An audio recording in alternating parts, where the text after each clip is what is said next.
Sony announced the Xperia VI in May of last year, so we're probably quite close to the unveiling of its successor, the Xperia VII.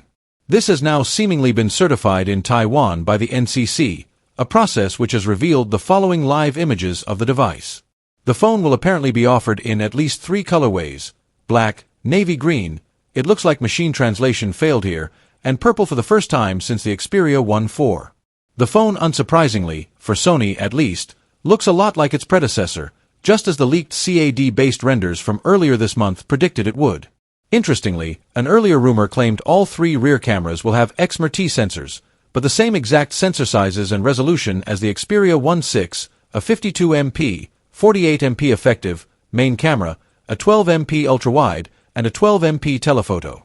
Thank you for watching, and wait the full review after the official release.